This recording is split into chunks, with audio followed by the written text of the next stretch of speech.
1. My fiancé and I moved into this townhouse back in January of this year. We toured it in December and I fell in love with it. It's a small complex with only 16 units, very kid and pet friendly, and at the time, seems like a kinda quiet place.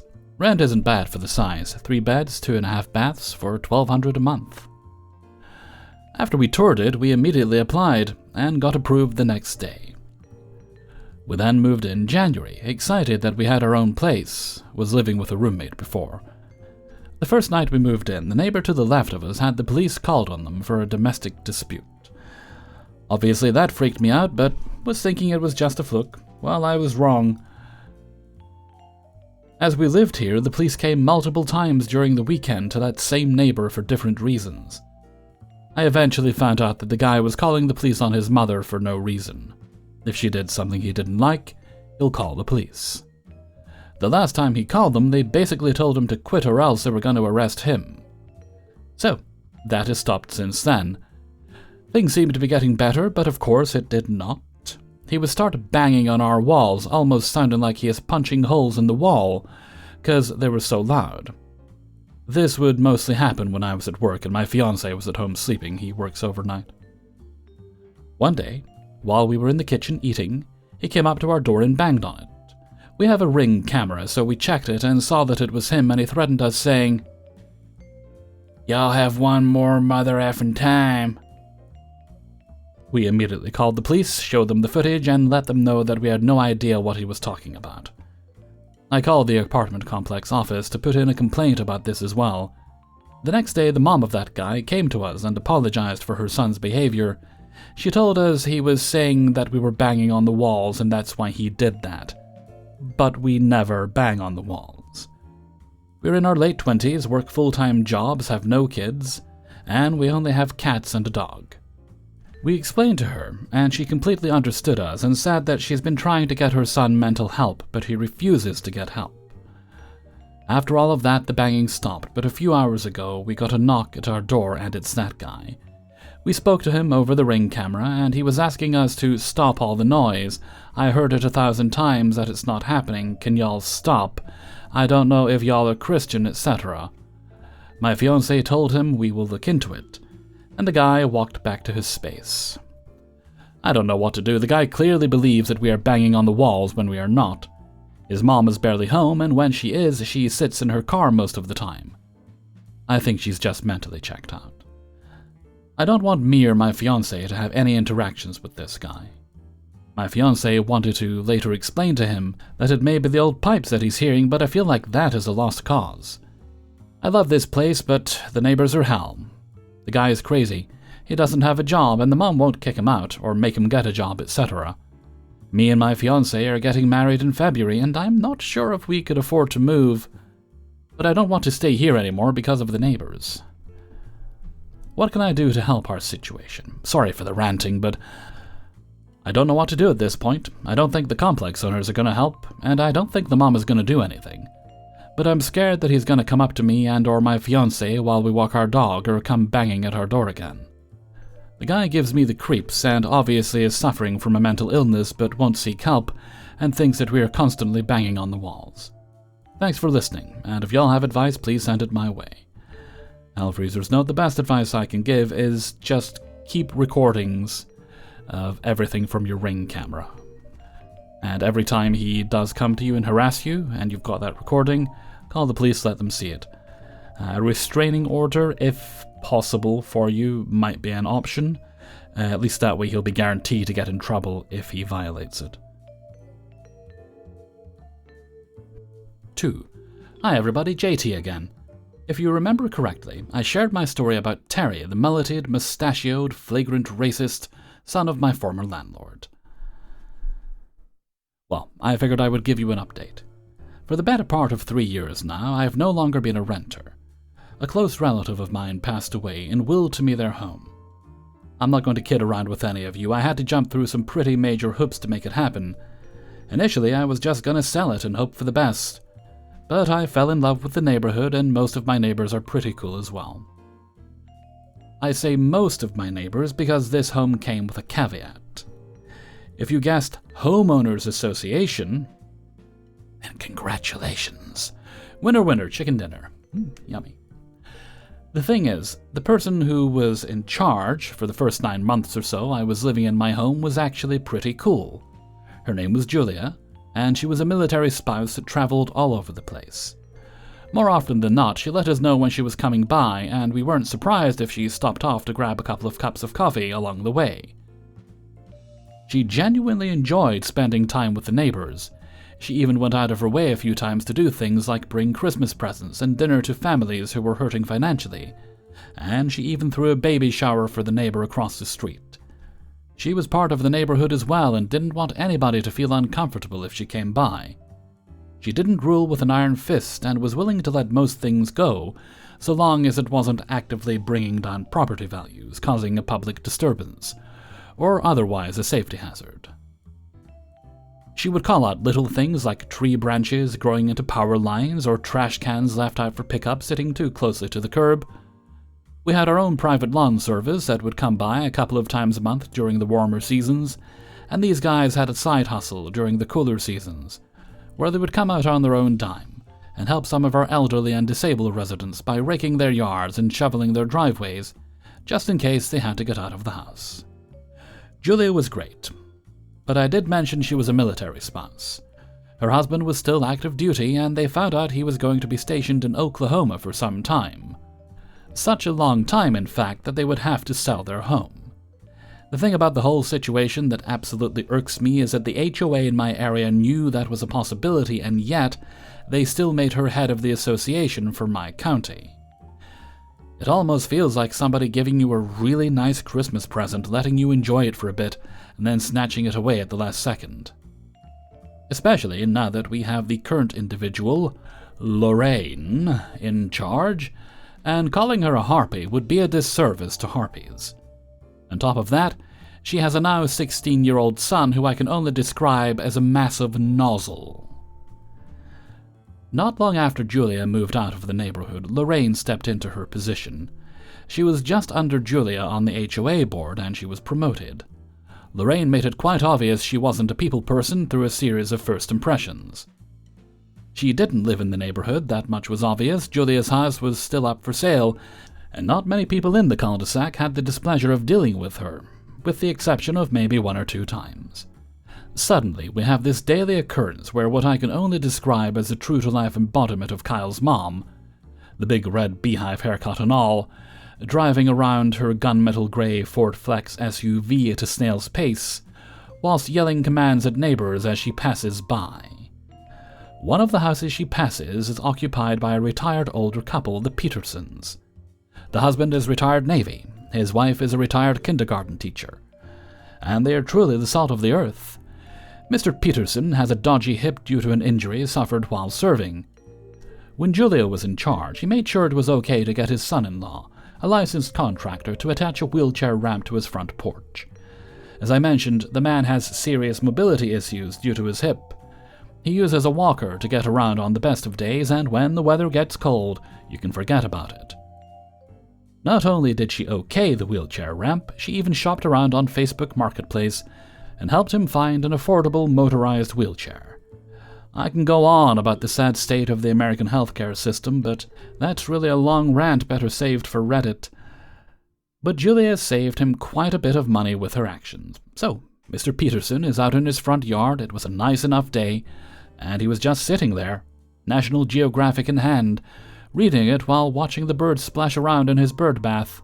Lorraine's wheels come scratching to a halt as I'm relaxing on my front porch, downing a Dr. Pepper. At first, I don't think much of it, if we're being honest. A couple of my neighbors have indoor and outdoor cats, and I thought there was a chance one of them ran out in front of her vehicle. But then, she gets out. She approaches Mr. Peterson, and it's almost as if she is levitating on 100% pure biatch energy. She gets about 20 feet away from him, and I see her produce a little pen and notepad from the knockoff Louis Vuitton purse hanging off of her shoulder. She starts scribbling when Mr. Peterson asks, Excuse me, ma'am, is there something I can help you with? This breaks her concentration, and she looks up at him. Did that wheelchair ramp come pre-installed with the house? Mr. Peterson scratches his head for a moment before answering, No, ma'am. My son-in-law is a licensed contractor, and he installed that for me with Julia's okay. I watch as she pauses for a second and turns her attention back to the paper. She jots something down. That bird bath is an eyesore and it needs to be moved to your backyard. Also, the wheelchair ramp isn't regulation. It's too wide. Hire an HOA-approved contractor to thin it out or take it down. I'm going to give you a month to do so. Now, the Petersons live exactly one house over to the left, directly across from me.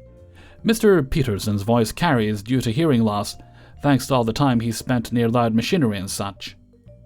Lorraine spoke like somebody on a power trip, demeaning and absolutely full of herself. I watch as Mr. Peterson speaks up. But Julia already... Julia is no longer part of this HOA. My name is Lorraine, and I am in charge.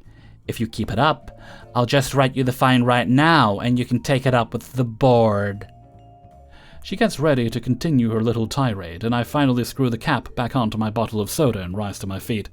Hey, Dolores Umbridge. The neighbors 4 houses down have a child with cerebral palsy. That ramp goes right out to the driveway and is twice as big. Are you going to go down there and give them hell too? Please, feel free to let me know. I just want to know where and when I need to call and report you for violating the Americans with Disabilities Acts.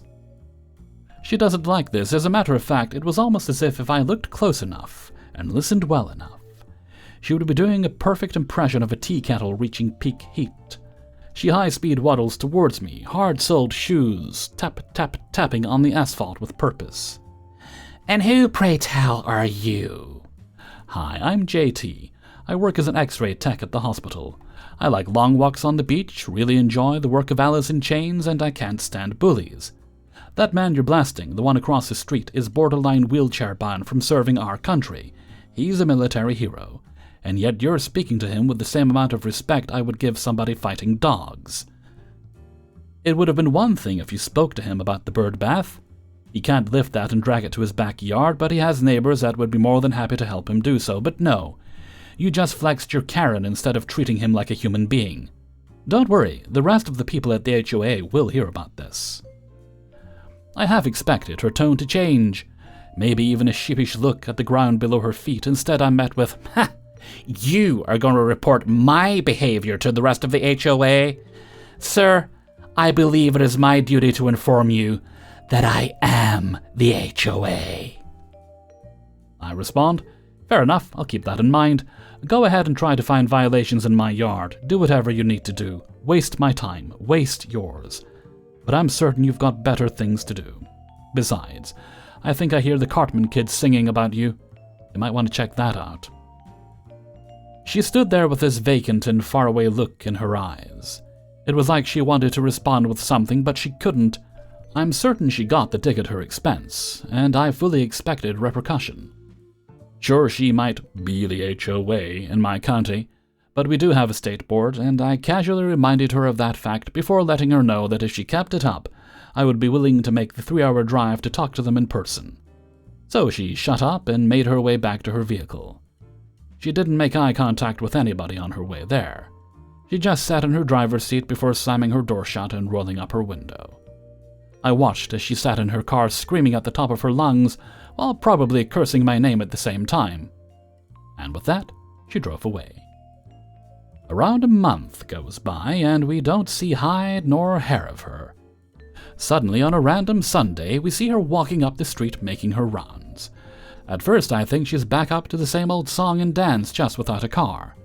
She stops at the house just across the street and to the right of me before making this disgusted face. Those particular neighbors are the quiet ones. They don't really say to any of us, with the exception of a few niceties every now and again. And even though they keep to themselves, I wouldn't go as far as to call them unpleasant. There is a language barrier. I know the family is Turkish and English isn't their first language. I know the husband owns a little restaurant in the strip mall at the road and their food is fantastic. A few days before Lorraine shows up, I see he purchased a new meat smoker, and from the smell of things I could tell he was smoking fish. Personally, I love the smell of a good smoked salmon, and none of the other neighbors were complaining. She goes around to the side of the yard. There is a 7-foot-tall privacy fence around the house and a gate leading out to the driveway. She walks over to the gate and attempts to open it on her own. A big no-no in my book. HOA or not, you don't just randomly walk into somebody's property. I don't care what kind of power trip you're on. In a lot of instances, you'd find yourself accessorizing with a toe tag. But he hears her struggling with it, and he swings it wide open from the other side. So wide, in fact, that I got a good view of that portion of his backyard and the smoker doing its thing. You need to give that a rest. Take your foot inside and finish cooking it in there. The neighbors are complaining about the smell. He's looking at her with a rather confused expression on his face. He puts his index finger in the air and signals her to wait a moment. My English no good. 1 minute. Presumably, he walks back to his house and gets his teenage daughter. She is about 15 years old and honestly a sweet kid. She is the most social of the entire family, and that's because of the fact that she's 100% bilingual. She starts talking to Lorraine, and Lorraine shuts her down with, "The adults are talking, sweetie." I watch as my neighbor's daughter takes a deep breath in order to compose herself before continuing. "The adults may be talking, but it's a one-side conversation. My dad speaks almost no English. You tell me what the problem is, I'll translate." Lorraine's eyes widen, and she mouths, "Oh." And I see her get this quick, sick grin on her face before she speaks. "You tell your father, ethnic food is to be cooked indoors. The neighbors are complaining about the smell, and I'm getting sick of hearing it. This has been going on for too long now, and I'm here to say something about it." The daughter translates to her father, but she says it in a way that helps him to stay calm. She then turns back to Lorraine and says, "There's no way the neighbors are complaining. There's no way this has been going on for too long. He just got the smoker a few days ago, and this is his first time using it. And he's smoking the salmon for a couple of neighbors that asked him if he wouldn't mind doing it. He's being nice, doing a favor." Lorraine starts getting annoyed. Those who have had the misfortune of talking to her for longer than 5 minutes know this face all too well. She gets ready to open her mouth, and I just know she's going to blast this poor girl when all of a sudden, this kid walks up behind her. I say walks up, but it was more like a ridiculous saunter. He's got his hand on his crotch the whole time he's walking. He looks at the daughter before yelling out, "Yo, baby, let me get these digits, you kinda hot." The girl gets this look of disgust on her face, but then she just kind of laughs and walks back in the house. I'm sitting there with this look on my face that says stupefaction is setting in the longer I'm in this kid's orbit. He looks like a cross between Machine Gun Kelly, Eminem, and Curly from the Three Stooges. I secretly dubbed him Machine Gun Curly from that moment on. "Ryan, sweetie, why did you try to get that girl's phone number? She's not good enough for you. Besides, her family's a bunch of foreigners." Oh great, MGC is her son. Now there's 2 of them in our neighborhood. He sucks his teeth at her and mumbles something. The 2 of them walk away and go in the opposite direction, and I get this sinking sensation that I need to start grabbing my cell phone and recording them in secret just in case. Lorraine's visits into the small neighborhood became inconsistent. Her son, on the other hand, was a common occurrence and a massive nuisance. He was brash, loud-mouthed, and about as pleasant as a pair of Brillo pad underwear. It got to the point where neighbors would see him walking up the street and go back into their home so they didn't have to deal with him. During the Christmas season last year, I am looking at my window and wishing for a bit of snowfall when I see him. He was out at night, walking up and down the block. At first, it would have seemed he was just checking out Christmas decorations. Nothing wrong with that. I find myself doing that every year, especially since a few of our neighbors put a lot of love into decorating their yards. However, I'm shocked when he gets to the Petersons' place and proceeds to walk over to their nativity scene and urinate on it. It's a little after 10 p.m., and most of the neighbors have turned in for the night. I rushed downstairs and flung open my front door to read him the riot act, but by that point, he was already gone. What he didn't count on was the fact that several neighbors caught him doing the deed on their security cameras. Enough was enough, I said to myself. The next morning I didn't have to work, so I made it a point shortly after breakfast to take a walk around my little neighborhood and politely ask my neighbors to have a quick conversation with me. It usually opened with something along the lines of, I don't know about you, but I feel like Lorraine is a major problem and her son isn't much better. I was met with unanimous agreement, and hearing the stories of things I wasn't aware of was absolutely maddening. She did, in fact, go to the neighbor with the disabled child, and she tried the same line with them. She was shut down, however, when she found out the real estate company hired a contractor to put the ramp in. The family paid extra in closing in order for them to do so. Another neighbor is a retired K-9 unit police officer. She tried to tell her that the elderly German shepherd that was quite literally her partner in the field was a dangerous breed and she had to get rid of it. She didn't follow through with that. At last I came around to the Turkish family across the street. The wife opened the door and greeted me with a smile. I asked if I could speak to her daughter for a moment, which she understood. She ended up getting her. I started to open up about Lorraine, and before I could get too far into the conversation, I noticed the daughter got this smile on her face. She asks me to wait a moment and comes back with her cell phone. The next thing I know, she's playing a video from the day Lorraine tried that little stunt with the smoker. I then watch as this video that was clearly filmed from the inside of a pocket suddenly has a picture. She catches everything Lorraine is saying to her son and how she's not good enough for him because she's a foreigner. I look at her and I just chuckle. Why am I just finding out about this now, I ask her. She tells me on that day when her dad came to get her, he advised her to record the conversation. He just had a feeling. Even though they had evidence against her, they were afraid to stir the pot. It's no big secret there's a good portion of Americans that have a vendetta against foreigners, and that's one of the main reasons they ended up moving to this little neighborhood. That's the biggest reason they kept to themselves. I go in for a handshake, she obliges. I tell her I'm going to have a little get-together a little later on in the afternoon, and that her family is more than welcome to come by. She says she'll let them know.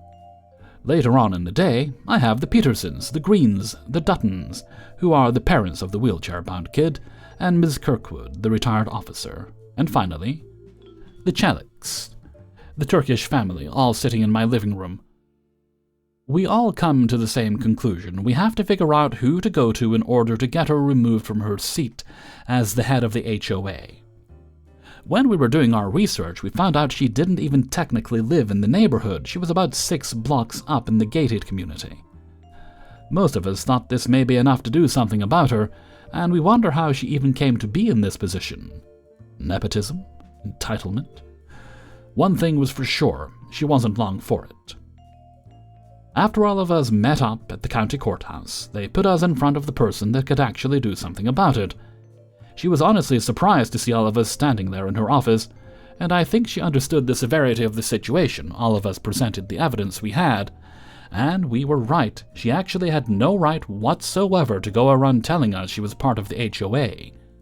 She was, but her authority only extended as far as the gated community. She was baffled to find out that she was actually going around basically being the self-appointed head of the HOA. Sure, Julia was gone, and she was technically below her, but that wasn't the way it worked. As it turned out, Julia neglected to let them know she was moving, and they would need to appoint a new head. So it's no surprise to anybody when I say she was met by a couple of officers who not only put her in her place, they put her in a cell for the night while they figured out what exactly could be done. I don't necessarily know what happened from there as far as the court is concerned.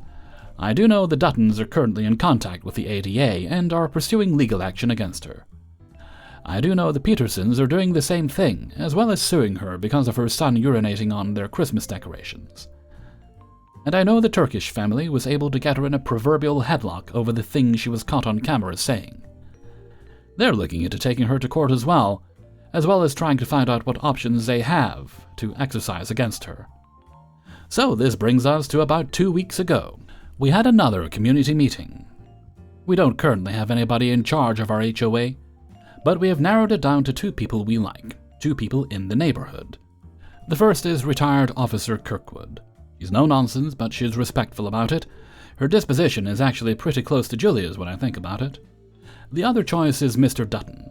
He's a caring and compassionate man, all things considered, and more than anything, he's just concerned about safety. The thing is, he's a bit on the disorganized side. None of us are holding that against him because we know how busy he is throughout the day. It's a tough call, really. Even though Mr. Dutton is a stay-at-home dad, most of us just don't want to add more to his plate. It's looking like Ms. Kirkwood is more than likely a shoo-in. Whatever the case may be, at least we're through with Kyle's mom. Hellfreezer's note, no advice for the OP here, they handled everything perfectly, I think. Just general advice for folks who are buying a house. Try to avoid buying in an HOA, of course. You've heard so many horror stories, I'm certain some of them work very well, but an HOA is one of those things that work well until they don't. You get the wrong people involved, it all goes to hell. But if you are in an HOA, make sure you learn the rules, that you understand the rules so that they can't be used against you, and if you have the time, try and get elected to the board. That way you can keep a very close eye on things and stop any nonsense happening. But basically, don't buy in an HOA. 3. Ever since my original neighbors moved out, this new family next door have been such a huge difference from the sense of peace and trust we had with our old neighbors of 20 plus years.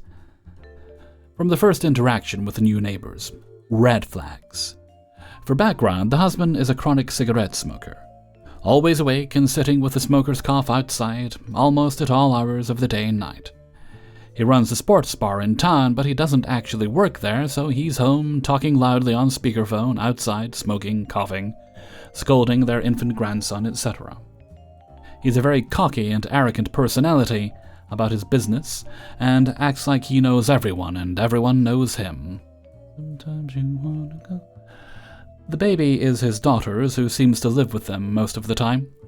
One night they called the cops on her. She was a teenager when she had him, and he's like 1 or 2 now. The baby cries a lot, and I've never really heard him say much words like other 1 or 2-year-olds I've known. Her boyfriend, who's in his 20s, comes around too, and can be heard always scolding the baby. We hear demands like, "Stop crying, don't do that, don't touch that, stop it. I always have to clean up after you," and other negative things, with a bit more cursing. Honestly, it doesn't sound like this kid gets very much positive attention from anyone there, but that's not my business. The wife is more unseen, except for joining her husband in doom-scrolling outside for hours, chain-smoking. It's not really a peaceful or pleasant next-door experience. We have a long cement driveway, and it's between our house and their lawn. About 2 foot of that grass is our property. For 20 plus years with our original neighbors, we've never had a fence between our 2 properties, as they offered and followed through with maintaining that grass for over 20 years. We've never had a problem with them. They were a considerate elderly couple, and we had a close family-like bond. They watched my family grow up, and now it's completely different with these people. When I initially asked this new husband about interest in putting up a fence, he told us he didn't want to remove their access from our driveway. Excuse me? He said if we put up a fence, he'd want a gate at the top to access our driveway. I had to make it clear that it's my driveway, but I'm willing to put a fence between our properties. He offered to pitch in, but once it went up, nothing.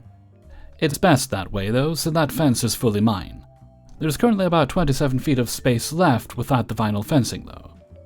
Regardless, he gives his house party guests permission to walk up our driveway to access their patio and yard through the unfinished fence.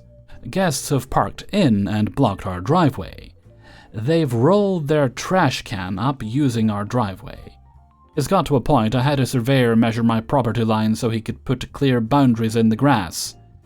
Even with the 2 wooden stakes, string, and my caution tape tied to it, they still managed to allow themselves to our driveway. They had furniture being delivered and instructed the workers to back up right in front of our driveway, so they could borrow a portion of it to unload. I caught them before they could and said not to block my driveway. Block his, yes, he has his own, full of cars, but that's their problem. The workers apologized and reparked inconveniently in front of my neighbor's lawn to remove furniture, but not my problem.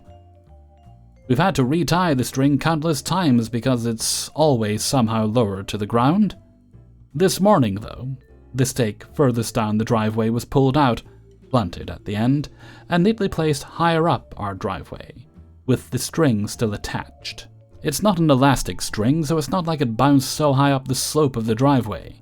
I've been contemplating what to plant in the space as an alternative to spending more thousands of dollars on fencing, which they also benefit from, as they've hung lights on their side of it already. You're welcome.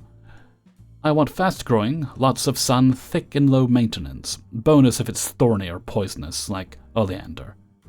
Update. I live in a zone 10 or 11, so tropical. I might just bite the bullet and continue the fencing, but also install a driveway camera now and some hanging planters, so the top of my fence can also be covered from their peeking heads that poke over. Elfreezer's note. Definitely, although it will cost more. Continue with the fencing. You want to block these people out of your life as much as you possibly can. You could also put hedges in, but then you would have the issue of having to go into their property to maintain the hedges from their side, because they're definitely not going to want to do it. I think overall the fencing is going to be your best option, albeit the most expensive. Best of luck, and hopefully they shut up in the future. 4. It was the end of June. Summer vacation started. Temperature was rising. Days were long and beautiful. A young gentleman was unfortunate enough to catch a cold due to overzealous air conditioning that his father insisted on. He had to stay behind while his family visited their extended family. Regret painted on his face as he waved his dear parents and sister off. But it disappeared quickly after closing the door. Miko, as that was his name, hated visiting Aunt Carol.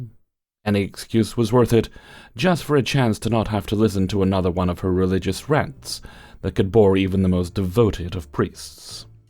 He would soon learn that Christian talk might not have been as bad compared to his oncoming fate. To take up his time, Miko decided to read outside on the balcony. The slight breeze distracted him from the insufferable heat. The terrace was spacious and set on the first floor of the apartment complex, with steps leading down to the community garden. His solitude was blissful, although cut short by a knock on the gate at the bottom of the stairwell. He didn't let his upset show as he walked over to see who was down there. Before even a thought crossed his mind, he heard a screech, "Get your damn cat under control!" Ah, he knew instantly who it was.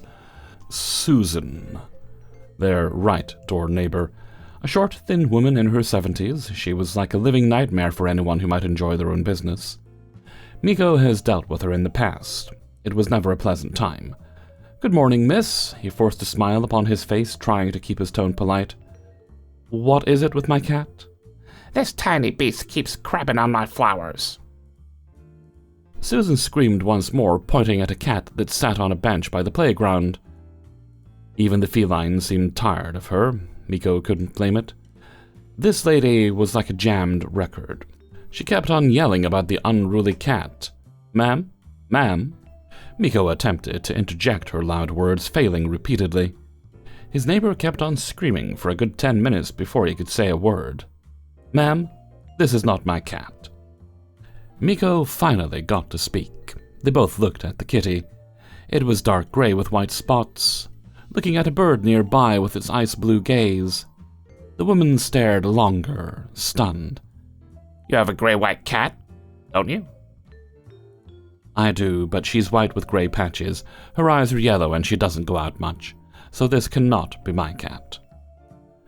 The confused woman did not back down. "It has to be yours. No other neighbors have gray-white cats." Her persistence confused Miko. The cat could have just been a stray. But she wouldn't be wrong. Instead of continuing this useless tirade, Miko tried lying to this witch, which would be the easiest solution. "I think she's from the block across the street." "Doesn't matter to me who she is, just get her out of here." Yet another surprise. He didn't think dear Susan would be this annoying. "Miss, I'm not touching a cat I don't know. It could have rabies for all we know." Somehow this set her off even more. She went back to angry yelling. "I don't care, I want it off my property." The cat was not in fact on her land, but mentioning that would only make it worse. That was when Miko decided not to indulge anymore. He closed the gate back up and walked onto his terrace. His lovely neighbor Susan kept screaming her lungs out until he shut the balcony door. Afterwards, the doorbell kept ringing for a while, but luckily not much more came of it. 5. If you were to ask me what the hardest year of my life was, most of you would assume I would say 2020. After all, that was a hard year for a good portion of us worldwide. But you would be surprised at my answer. I have two tied at first place, 2006 and 2007. '06 started out great. That March, I got married to my high school sweetheart. She and I have been friends since we were 11 years old and are living proof that yes, people in long-term friendships can work as a married couple. But that's not to say everything was strawberries and cream. We weren't married 5 months when we got the unfortunate news that my wife's mother, my mother-in-law, was diagnosed with stage 4 lymphoma. Despite all of the chemo, radiation treatments, and doctors' best efforts, she only lasted another 3 months. So shortly after Thanksgiving, we're making funeral arrangements, and my wife has a serious discussion with me in regards to her sister. Before anybody jumps to any conclusions, her sister is an angel. She is absolutely 100% one of the sweetest people you would meet. She's developmentally delayed and deaf. If I had to gauge it, I would say she operates on the level of an 8-year-old at best. But God love her, she is very much in tune with people's emotions, and I can honestly tell you, the listener, that her love language is to surprise you with a random scoop of ice cream at any given time of the day. If it just so happens to be in the freezer. That or she'll break out the colored pencils and make you a drawing of something random she thinks is cute, usually kittens or ponies. The thing is, my father-in-law, rather the man who would have been my father-in-law, passed away from a heart attack when my wife was 12. I actually still remember that day. Our mothers decided to meet up and take us both to the beach. After we had a great time, they decided to take us out for ice cream.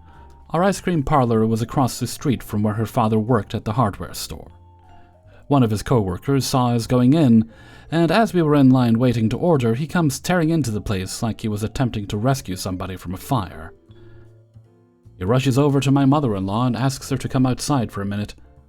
All of us could sense the urgency on this poor kid's face. He was maybe 18 at the time, and faced with the unfortunate task of delivering the news. My mother-in-law very quickly explains the situation to my mom, and without missing a beat, she just tells her to go to the hospital right away. We all went home from that point because forget ice cream after an event like that. A couple of hours later, my mom is sitting in the kitchen with the cordless phone to her ear, and she's just openly sobbing. There was no questioning what the phone call was about. I remember my wife crumpling in a heap and just completely losing it. My mom just got on the ground and hugged her while her mother was on the other line. My sister-in-law wanted to spend some time with her grandparents that day because she didn't like the beach. Her mom told mine that she was going to call her parents and tell them the news as well. It took a toll on all of us, and it took the longest time for us to recover. But my wife sees it all the time. That significant loss allowed her to see my compassionate side in full for the first time in her life. She gives a fair amount of credit to that fact whenever she talks about how our relationship evolved. But now my poor wife and sister-in-law have lost both parents before the age of 30, and here we are trying our best to weather the storm together, as we go through all the headache involved in losing a loved one roughly a dozen years later. Her dad was not a man anyone would call unprepared, and it was thanks to his life insurance policy that my wife and I were finally able to stop living in a rinky-dink apartment with the world's tiniest bathroom and a kitchen that barely qualified as such. We managed to find a nice rancher-style house with 3 bedrooms and 1.5 bathrooms in a fairly nice neighborhood. And for the time, it was unusually cheap. We were honestly expecting a fixer-upper at the quoted price, and yes, repairs were needed, but nothing that justified such a markdown. I think the most extreme thing we had to fix was a dodgy window in my sister-in-law's bedroom.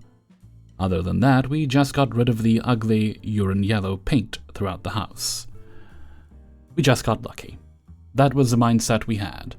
Most of our neighbors were up there in age, and if they weren't friendly towards us, they kept to themselves.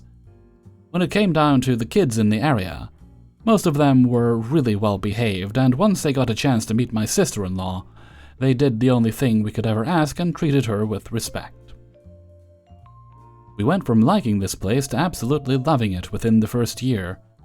No homeowners association to be worried about, and the craziest thing that happened within that short time frame was my neighbor's wife accidentally putting a giant dent in his Jeep when she attempted to back her massive SUV at the driveway.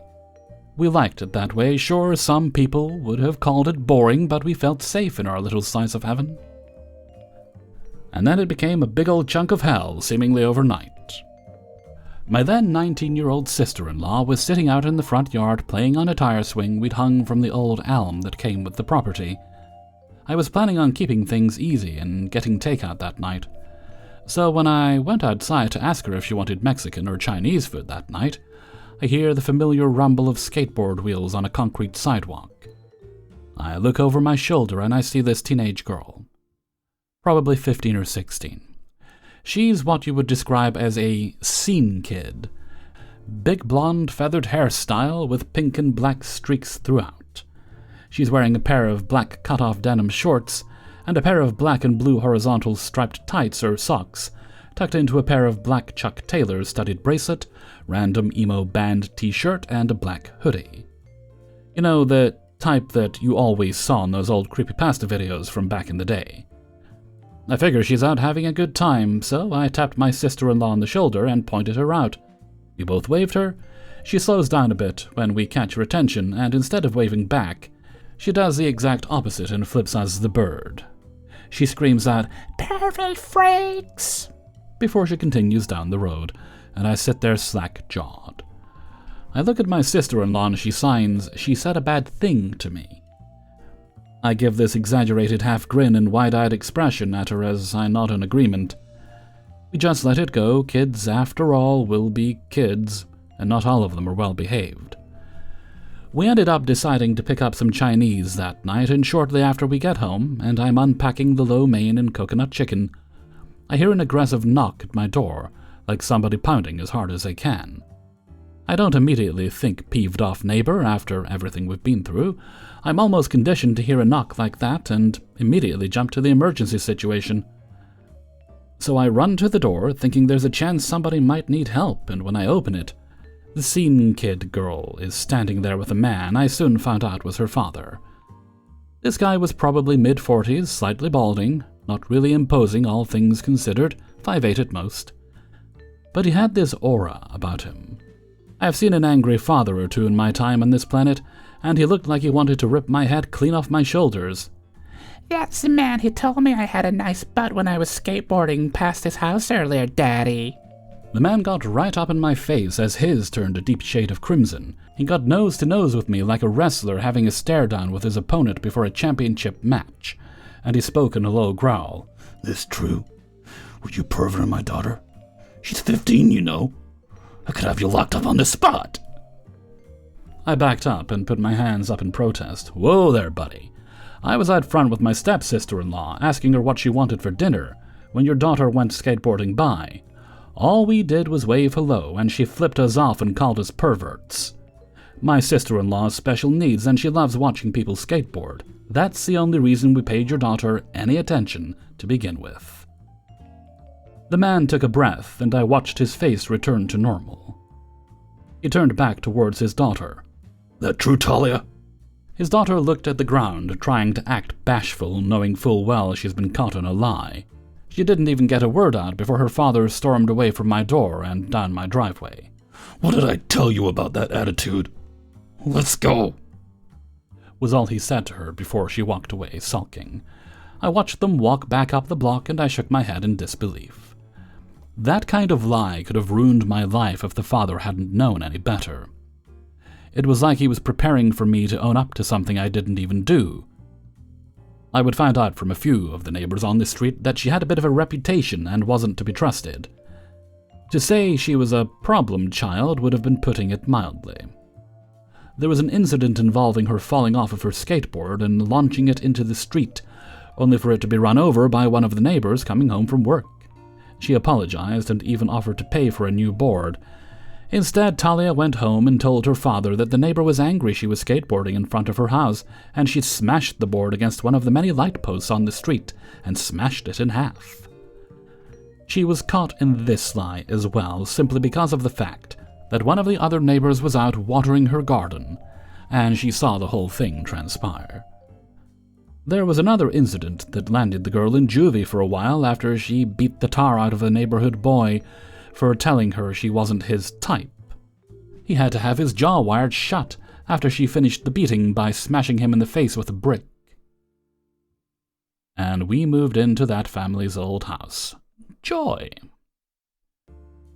So now I knew what kind of fresh hell I was in for. My wife came home from work and I told her the entire situation word for word, and this understandably uneasy look crept across her face. Not that we had the money for it at the time, as I was waiting for a job transfer that wouldn't come, and she was pulling double shifts as a store manager a couple of days a week. But she suggested we look into getting a security system.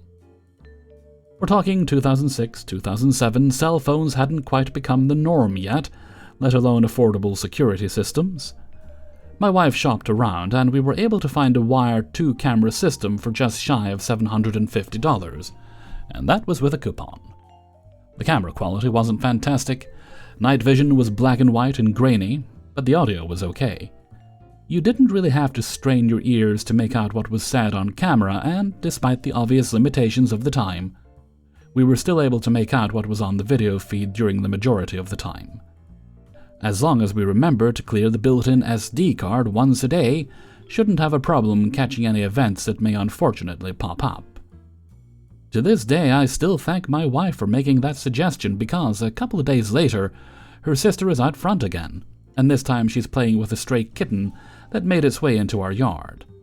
I'm sitting there watching this video and feeling this sense of wholesome glee wash over me. I'm loving what I'm watching when I see Talia on her skateboard going past my house once again. She comes back less than a minute later, and she stands there staring at a woman who can't hear her, with her back turned away. I begin to panic as I see her reach into her pocket. I'm fully expecting the worst, knowing what I know now. I throw open my front door and I yell to her to get lost, when I realize she's throwing something into my yard. She grabs her skateboard in her arm and proceeds to dart off in the opposite direction, before throwing it down in the sidewalk, jumping onto it, and riding away as fast as she can. I try my best to remember where whatever she was throwing landed, and I come to find out she was throwing chunks of broken glass into my yard, mere inches away from where my sister-in-law was sitting with that kitten.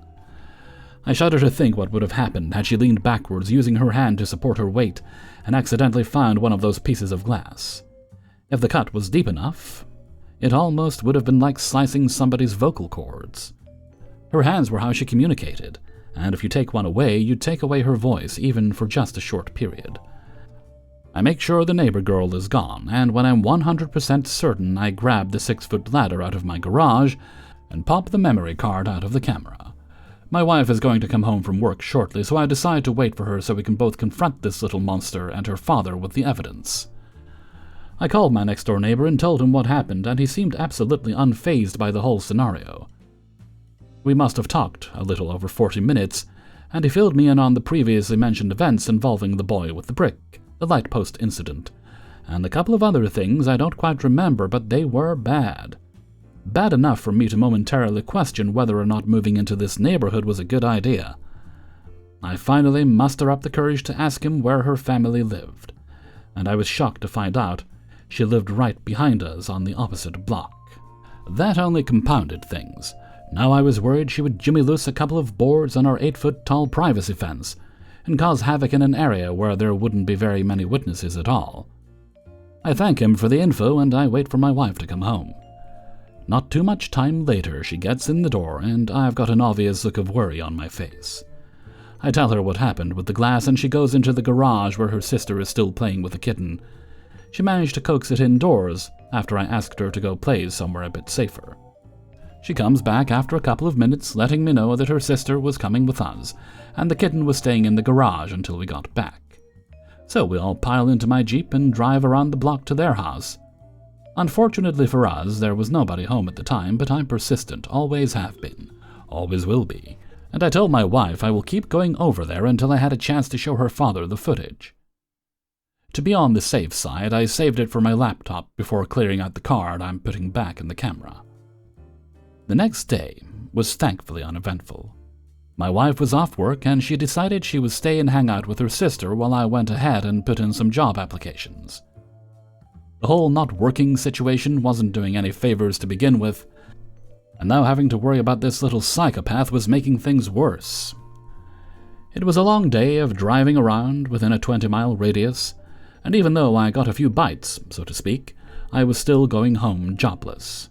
So I wasn't in any mood to deal with any type of drama. My wife was in our room watching something on Comedy Central, and I told her I was going to go ahead and take a shower. I let that hot water do its thing as I relax a bit. It felt great, all things considered, but when I get out of the shower, I get this feeling. It's that gut feeling you get when you're being watched. I quickly throw a towel on and walk over to the window, only to realize I hadn't completely closed the blind. A few slats towards the bottom were still open just enough to see through the window if you really stared. And that's what I did. I stared back out, and who do I see standing in my front yard looking through my bathroom window? 2 guesses. And she's standing there with a sick grin on her face. I can tell her eyes are directly on a certain portion of my body. She laughs, gives me a thumbs up, and then runs off. That was the last straw. I threw on a pair of sweatpants and a t-shirt so I could make my way back out to the camera and pull out the SD card. Sure enough, it caught her standing there looking through my bathroom window. I'm not going to get into specifics as to what she was doing while she was watching, but I'm certain you don't have to be a rocket scientist to figure it out. Screw waiting for her father to get home, I called the police. When they showed up, I explained every single scenario to them, and even showed them the saved footage as backup. The officer, well, his reaction was kind of shocking, because he wasn't. He told me the girl's first and last name and said that he was highly familiar with her. He was the arresting officer after she beat the boy with the brick. He even realized what house he was standing in at that point. He offered to go over to the house with me and wait if need be, and that's what we did. When we left, it was around 9 p.m., and we sat out front of that house until almost 11:30. Finally, we see her father pull up in a pickup truck. He gets out and sees the officer standing there. He knows who he is, doesn't even hesitate to say, "Damn it, Roger, what did she do this time?" He knew this officer well enough to be on a first-name basis with him. That was concerning to me, still to this day. But the officer explains what his daughter has been doing, and I thought ahead by grabbing my laptop and the SD card before leaving. I show him the evidence, and he looks like he's going to be sick. Rather than an angry father, he had the look of a man defeated. "You know my wife signed over her parental rights to me, right? She's been pulling stuff like this as long as I can remember. I feel like a hostage in my own house, and my own daughter is a terrorist holding me hostage. You have any idea what it's like? I'm so tired. Too tired to deal with this crap anymore. Do whatever it is you have to do." I watch as Officer Roger takes a walk through the house and finds her upstairs hiding in a closet. He takes her out in cuffs, reads her rights, and puts her in the back of the squad car. I'd say it was over, but no, we ended up having to go to court. The officer asked me to email him those clips, so we had them as evidence. As much of a hassle as it was at the time, considering the size of those files and my poor internet speed, I was able to do so. The judge did not take too kindly to her actions. She explained just how wrong all those things she was doing were. And we expected her to throw the book at her, especially when she found out about my sister-in-law's mental age and the fact she was deaf. Instead, the judge ordered her to 30 days in an adolescent mental health facility, as well as telling her to stay away from my property after issuing a no trespassing order. And afterwards, my wife and I breathed a sigh of relief. It was finally over. How foolish we were. While Talia was in the facility, we told our neighbors the judge's ruling and informed them of the no trespass order. They knew full well that if she happened to come by while we weren't home, to let us know to check the security cameras ASAP. Now, she knew we had cameras, and you figured that would have been the end of it because anything she pulled would be digitally captured. But that wasn't how it went. We ended up keeping the kitten. We named him Muggsy because of his little squished-in face. He was an indoor-outdoor cat. We did our best to keep him indoors, and even went as far as to get him neutered as soon as we were able, to help him resist the urge to mark his territory and roam around the neighborhood. However, he was a proficient escape artist. He was always waiting for a door to be open or looking for a slightly ajar window. I'd been cleaning the bathroom with bleach one day. As much as I loved the little guy, the smell of his cat box called for Clorox. I have the window cracked ever so slightly in order to air out the room, and it was just enough for him to get outside. He doesn't go far, just in the front yard. Something scares him, and he ends up treeing himself in the elm. I hear his distinctly loud meow, and I look through the bathroom window to see him up in a branch. I go to the garage, get my extension ladder to see if I can get him out of the tree, and as I open my garage door, she's standing on the sidewalk again, this time in plain clothes, normal hair pulled back into a ponytail, and looking like a completely different person. Her actions told me that she was the same exact person because I notice she's throwing something into my yard again. I drop the ladder on the ground and I start yelling at her to get lost again. This time she stands her ground, completely ignores me and continues to throw these little objects onto my lawn. The neighbors must have heard the commotion because several of them come out of their houses and descended upon her while keeping her in place. My next-door neighbor tells me she saw her pull something out of her pocket, sprinkle some of it onto her hand and roll it around in something. She then put the box into her back pocket when she heard the garage door opening up. My next-door neighbor's wife made her empty out her pockets and she produced two things: a partially used up and open container of liverwurst and a small box of rat poison. She was throwing rat poison sprinkled liverwurst onto my lawn in the hopes my cat would eat it. At this point, I didn't even have to go into the house. One of my neighbors already called the police, and sure enough, it was Officer Roger. I didn't touch any of those stinky little meatballs of death. I pointed them out, and he walked around counting them before he came to the conclusion she'd thrown somewhere around 14 of them onto my lawn. He grabbed an evidence bag from the back of his squad car and put on a pair of gloves before picking it all up and bagging it. "You know you're violating that order, right? You know I have to take you in, don't you?" He asks her. She grins at him, the most haunting grin I've ever seen. If you thought Art the Clown was scary, this girl gave him some competition. "You might as well cuff me then. I'll just get put back in the hospital anyway," she said with every bit of cockiness and bravado she could. That didn't happen. As a matter of fact, the opposite happened. The same judge has been presiding over juvenile court in this area for close to a decade now, so we went back to court because of her. The judge not only remembered who she was, but she remembered the ruling, remembered the no trespassing. When she found out she was doing such and openly admitted while being questioned to wanting to poison our cat so she could, see the look on my sister's face when she found her little kitty dead on our lawn, the judge flat out called her a psychopath. She didn't end up back in the hospital. She was sentenced to 60 days in juvenile detention. It was honestly heartbreaking for me to see her father completely break down as he watched his daughter being taken out of the courtroom, cuffed up and getting ready to be transported. I honestly feared the man was having a nervous breakdown. Though we were relieved to see that the judge didn't take pity on her, nor was she playing around this time.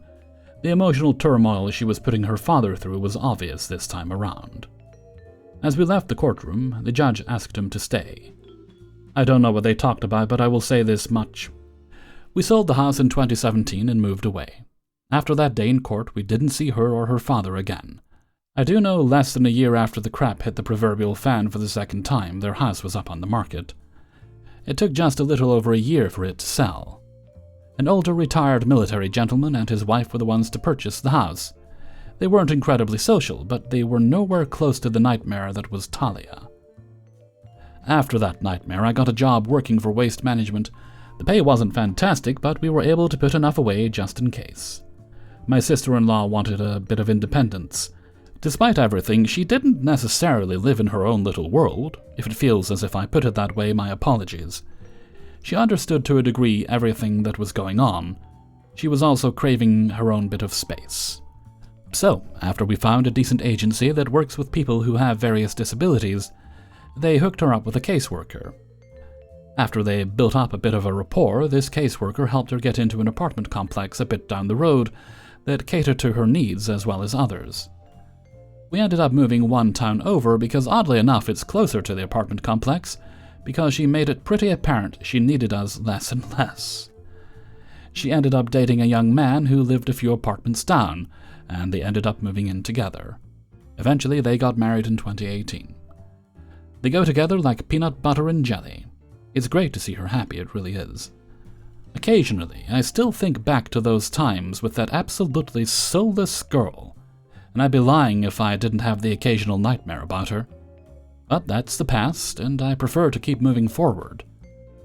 I can only hope she may have woken up and is attempting to turn over a new leaf. If not for her sake, then for her father's. No parent should ever be made to feel that way by their own child. Hey everybody, Hellfreezer here, and thank you very much for listening to Naughty Neighbours episode 10. And thank you very much to everybody who allowed me to use and sent in stories for use in this video. If you'd like early access to the videos, you can get that through my Patreon page, which is linked for you in the description. You'll also find links in there to my Discord server, as well as my merchandise store on Teespring. And you can leave a tip by clicking on the heart with a $sign underneath the video if you wish to do so. You don't have to, but I am very grateful if you choose to. Okay. No other business today, so let's move along to Hellfreezer's question of the day. And today's question is... okay, that's weird. I heard the rain come on suddenly there, like a suddenly loud and a big rush. Oh, it seems to have gone off. Oh, well. Fair enough. Be that way. But yeah, we were doing question of the day. When it comes to cleaning things, are you like me and impatient, or rather like I used to be? I've learned as I've gotten older, and you just kind of spray the stuff on, you scrub to get it done. Or have you learned that you kind of need to let things soak, and that takes most of the effort out of it? Regardless whether you clean dishes or, you're cleaning your kitchen, your bathroom, your bedroom, whatever it is, it just takes most of the effort out if you let things soak a little bit sometimes. Let me know what you think in a comment below. And before I go, let's have a look at the answer of the day from a previous video. And this one comes from Naughty Neighbours number 9. And this question was about depriving yourself of things for a long time, such a long time that you can't forget how awesome they are. And today's answer comes from Dust Warden. It's been a while now, but for many years I cut processed sugars out of my diet almost entirely, going for artificially sweetened drinks and candy. I'm much less strict now and can no longer stand the taste of artificial sweeteners in most drinks. In some cases, you just can't beat the real thing. Thank you very much for your answer, Dust Warden. And with that, I'm going to head off for now. So until next time, thank you very much for listening, and take very good care of yourself.